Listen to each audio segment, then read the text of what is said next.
Good afternoon, students. We continue the explanation of the story from where we had left it last time. We understand that Bill was completely harassed. The narrator is very much harassed by the boy, and the boy has really harassed them so much that they do not want any amount now. The last letter, if you read the textbook, you will understand that they had asked for a ransom of 1500.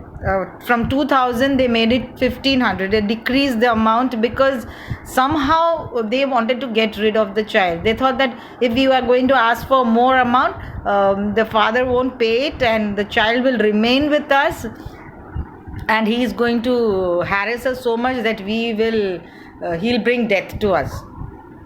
So they decide that let us decrease the amount.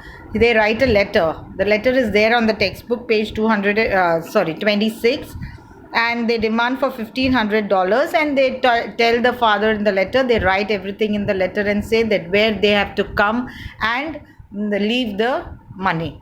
Now, what you have to understand in this, I want you to underline the word 20 on page number 26, that is desperate. And the question is, why is the word desperate used for the two men? I'll be giving you the questions, and that we will note it down. Right?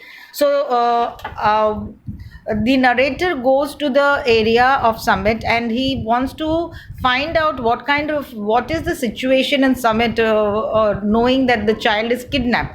And when he goes there, he understands, he hears people talking about the child of Ebenezer Dorset being kidnapped, and they're all worried about him. And so he goes back to the cave. The narrator goes back to the cave where the boy and where the child and Bill are.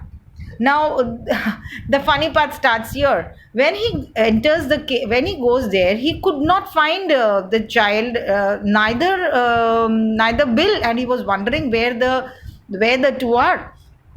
And Bill stopped.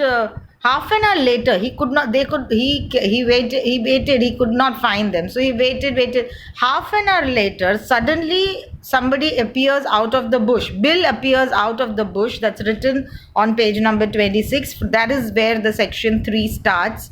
Section 2 talks all about the struggles and the fights between the kidnappers and the boy. So here, suddenly in section 3, what happens is Bill appears out of the bushes, comes out of the bushes from somewhere, nowhere. And so it is written, appears out of the bushes, and like a scout. You must have seen a scout, he's so strong, like a soldier. And with a broad smile on his face, the kid comes out from the bushes. And Bill stopped, took off his hat and wiped his face with his red handkerchief. The kid stopped about 8 feet behind him. Now why? Now what has happened is, he tells the whole story of what had happened with him. He says, I have been subjugated. Underline the word subjugated. You have to find out the meaning of the word subjugated. He says, I have been undergoing so many tortures by this boy, and he's such a trouble. He narrates all the story to him that, he rode on me like he made me the horse, and he rode on me, and then he gave me oats to eat, which were not at all edible, and no human can tolerate this, and I am not going to tolerate. I just don't want any money. I want to get rid of the child. Bill turns and sees the boys and loses. And while he's narrating the story to the narrator, Bill is narrating this incidences to the narrator. Suddenly, the narrator, that is I, the word I is the narrator who is narrating.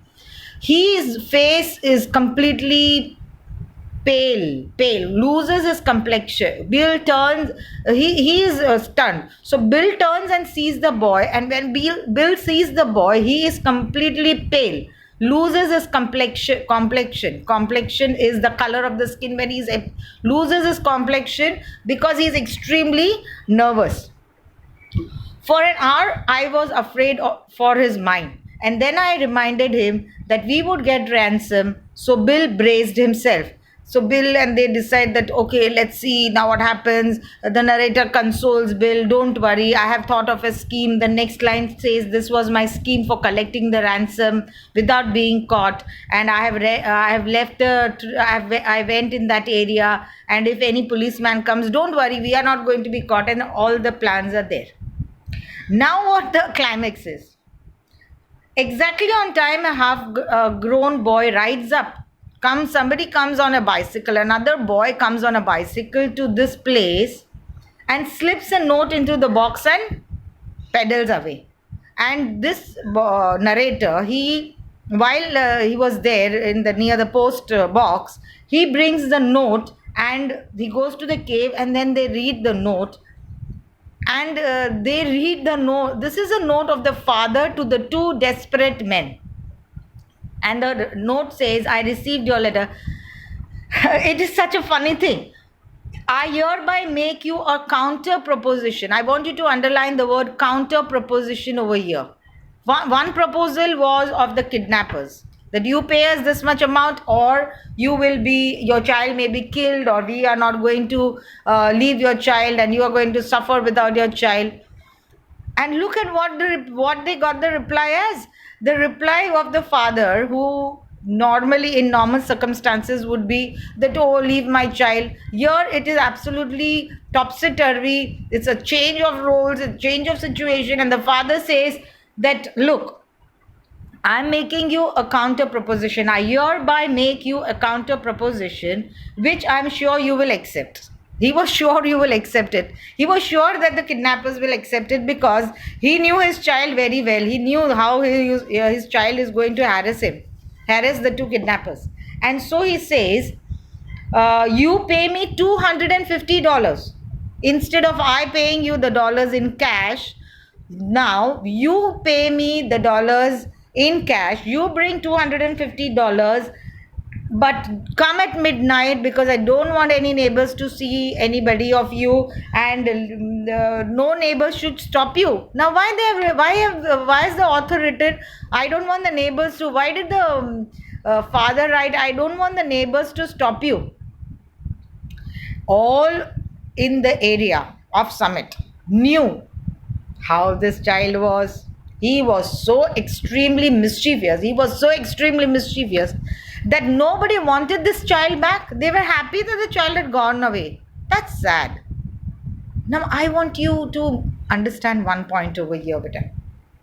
See, if you do not behave, or if you behave bad and you harass people around you, like the child used to hit stones and pebbles on the cat, and he must, I'm sure it is not mentioned, but he must be harassing his neighbors and everybody.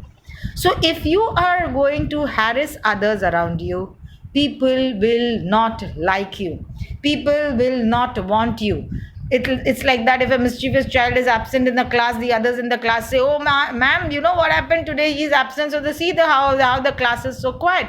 In the same manner, the father says that please, if you're going to bring him, you bring him at midnight when there is nobody there, because if somebody sees you and if the neighbors see you, they are going to stop you, and they are not going to allow you to hand over that child to me, or my son to me.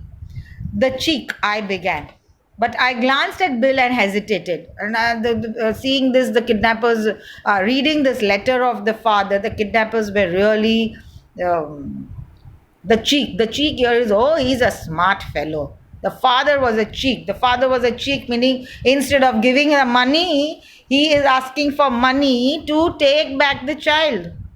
Instead of the ransom which the father had to pay, the role changed, and now the kidnappers are told that if you want me to take away the boy from you, you have to pay me, otherwise you remain with the boy. I don't mind. Because he knew that the kidnappers are not going to keep his son. And so he very smartly says that if you want to get rid of the child, you give me the money. We have got the money. So Sam says, I have got the money. This kid will drive me crazy. It's on page number 27. That's the last part of the story. This kid is going to drive me crazy. You please take the money and give it back to him. Otherwise, I am going to go